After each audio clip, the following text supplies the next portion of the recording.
আসসালামু আলাইকুম ওয়া রাহমাতুল্লাহ। প্রত্যেক প্রাণীকেই মৃত্যুর স্বাদ গ্রহণ করতে হবে। প্রতিটি মানুষকেও মৃত্যুবরণ করতে হবে।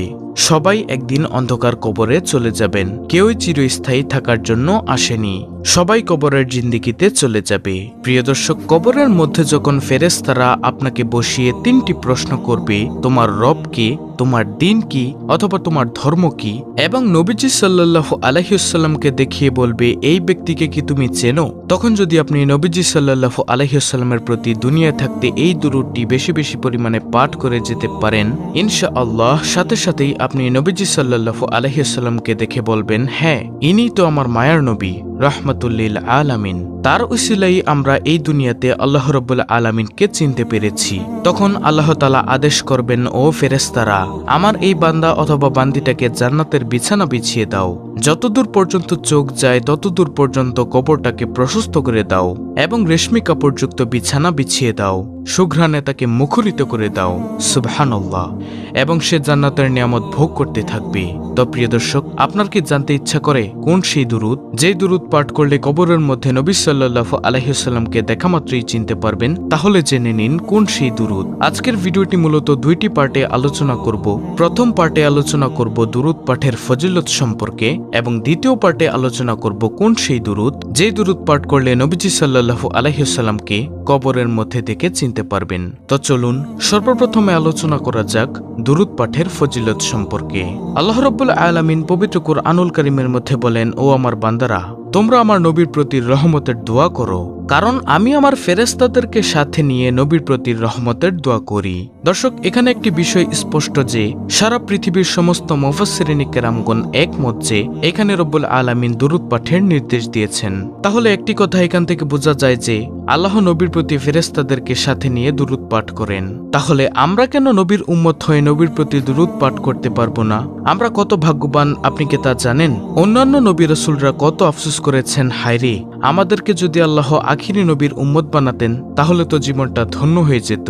মানুষ প্রশ্ন করেন কেন? তখন তারা বলেছিলেন, আমাদের তো গুনাহের কারণে আমাদের উম্মতেরা একটি গুনাহের কাজ করলে নির্দিষ্ট জায়গায় গিয়ে ক্ষমা চাওয়া লাগে, কিন্তু আখিরি নবীর উম্মতেরা এমন হবে যে তাদের গুনাহ করলে কোনো নির্দিষ্ট জায়গায় যাওয়া লাগবে না। তারা যেখানে বসে ইচ্ছা ক্ষমা চাইবে সেখানে আল্লাহ রাব্বুল আলামিন ক্ষমা করে দিবেন। তারা আরো বলে যে আমরা আমাদের উম্মতেরা তো গুনাহের কাজ করলে তাদের চেহারা পাল্টে যায়, শুকর হয়ে যায়, বানর হয়ে যায়, আর আখিরে নবীর উম্মতেরা যদি সারাটি জিন্দেগিভর গুনাহের কাজ করে তাহলেও তাদের চেহারা পাল্টে যাবে না। আল্লাহ রাব্বুল আলামিন নবীজির বরকতে তাদের চেহারাকে ঠিক রাখবেন। আদম আলাইহিসসালাম আফসোস করে বলে, হায়রে, আমি একটি ভুল করার কারণে আল্লাহ রাব্বুল আলামিন আমার স্ত্রী থেকে আমাকে আলাদা করে দিয়েছিলেন 350 বছর। আর আখিরি নবীর উম্মতেরা এমন হবে যে তারা যদি কোনো ভুল করে গুনাহের কাজ করে তারপরও রব্বুল আলামিন তাদের স্ত্রী থেকে তাদেরকে আলাদা করবেন না। কার উসিলায় আমরা পেলাম এমন ফ্যাসিলিটি? নবী মুহাম্মদ সাল্লাল্লাহু আলাইহি ওয়াসাল্লামের উম্মত এই উসিলায়। আমরা কোনোদিন মহান মালিকের দরবারে দরখাস্ত করিনি যে হে আল্লাহ, আমাদেরকে আপনি মুসলমান বানায়েন। আল্লাহ বিনা দরখাস্তে আমাদেরকে মুসলমান বানিয়েছেন। আমাদেরকে আল্লাহ ইচ্ছা করলে পারতেন হিন্দুদের ঘরে পাঠাতে, বৌদ্ধের ঘরে পাঠাতে, খ্রিস্টানের ঘরে পাঠাতে, তখন আমাদের দিনের পথে আসাটা অনেক বেশি কঠিন হয়ে যেত। অথচ আল্লাহ রাব্বুল আলামিন বড় মায়া করে, ভালোবেসে মায়া করে আমাদেরকে মুসলমানের ঘরে পাঠিয়েছেন, এবং আমাদেরকে পারতেন যে অন্যান্য নবী রাসূলের উম্মত বানাতে, কিন্তু আমাদেরকে মায়া করে ভালোবেসে রহমত দিয়ে আমাদেরকে আখিরি নবীর উম্মত বানিয়েছেন। যেই নবী জান্নাতে ঢোকার আগ পর্যন্ত, যে উম্মতেরা জান্নাতে ঢোকার আগ পর্যন্ত অন্যান্য নবী রাসূল এবং উম্মতের জান্নাতে ঢোকা হারাম হয়ে যাবে। প্রিয় দর্শক, এমন ফ্যাসিলিটি আমরা পেয়েছি নবীজির উসিলায়, আর সেই নবীর প্রতি আমরা দুরূদ পাঠ করতে পারি না। আমরা ভুলে যাই আমরা সারাদিন কত ব্যস্ত থাকি, আমরা কত অজুহাত দেখাই। নবী সাল্লাল্লাহু আলাইহি ওয়াসাল্লাম হাদিসের মধ্যে বলেন, আমার কোনো উম্মত যদি শুধু একবার দুরূদ পাঠ করে আল্লাহ তাআলা তাকে সাথে সাথে 3টি পুরস্কার দান করেন। সর্বপ্রথম নম্বর পুরস্কার হলো তার আমলনামা থেকে 10টি গুনাহ সরিয়ে দেন। দ্বিতীয় নম্বর পুরস্কার, তাকে 10টি রহমত দান করবেন। তৃতীয় নম্বর পুরস্কার, আল্লাহ তাআলার আদালতে তার মর্যাদা 10 গুণ বৃদ্ধি পাবে। সুবহানাল্লাহ। দর্শক, এতটাই দামি একটি আমল হলো দুরূদ পাঠ করা। নবীজি সাল্লাল্লাহু আলাইহি ওয়াসাল্লাম বলেন, ওই উম্মতের চেয়ে বড় কৃপণ আর কোনো উম্মত নেই যে উম্মত আমি নবীর নাম শোনা মাত্র আমার উপর দুরূদ পাঠ করেনি। অর্থাৎ অনেক সময় আমরা ওয়াজের মধ্যে, বিভিন্ন বয়ানের মধ্যে, যে কোনো গজলের মধ্যে শুনে থাকি নবীজির নাম। তখন আমাদের উচিত সাথে সাথেই কমপক্ষে ছোট্ট দুরূদ, সবচেয়ে ছোট্ট দুরূদটা হলেও পাঠ করা, যেটা হলো সাল্লাল্লাহু আলাইহি ওয়াসাল্লাম, এটা বলা। প্রিয় দর্শক, যদি আপনি না বলতে পারেন তাহলে আপনার আমার চেয়ে কৃপণ এই দুনিয়াতে আর একজনও নেই নবীজির হাদিসের ভাষ্য মতে। নবীজি সাল্লাল্লাহু আলাইহি ওয়াসাল্লাম আরও বলেন, ও উম্মত, বেশি বেশি পরিমাণে দুরূদ পাঠ করিয়া আমাকে সুপারিশ করার জন্য সাহায্য করো। এখানে একটি বিষয় স্পষ্ট যে, যে ব্যক্তি নবীজি সাল্লাল্লাহু আলাইহি ওয়াসাল্লামের প্রতি বেশি বেশি দুরূদ পাঠ করবে, নবীজি সাল্লাল্লাহু আলাইহি ওয়াসাল্লাম তাকে অবশ্যই সুপারিশ করবেন ইনশাআল্লাহ হাশরের ময়দানে। আপনি বলবেন, শুধু দুরূদ পাঠ করলেই কি হবে? অন্যান্য আমলের প্রয়োজন হবে না? হ্যাঁ প্রিয় দর্শক, অবশ্যই অন্যান্য আমলেরও প্রয়োজন হবে।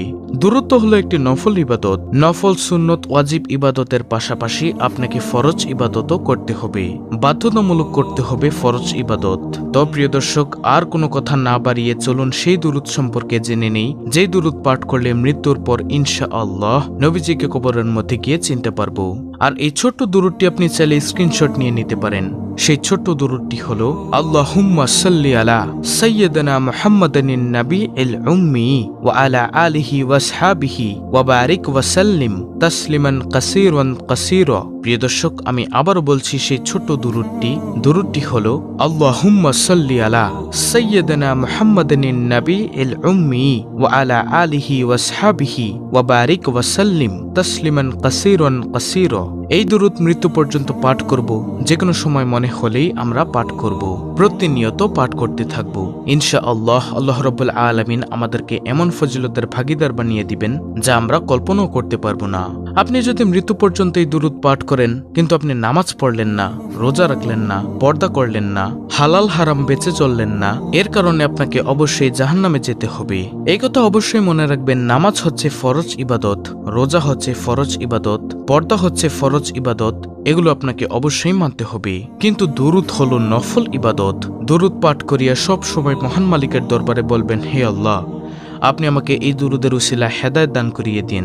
ইনশাআল্লাহ দেখবেন আল্লাহ রাব্বুল আলামিন অবশ্যই হেদায়েত দান করবেন। অত্যন্ত গুরুত্বপূর্ণ একটি ভিডিওটি ভালো লাগলে অবশ্যই চ্যানেলটিকে সাবস্ক্রাইব করে পাশে থাকা বেল বাটন অল বাজিয়ে দিবেন।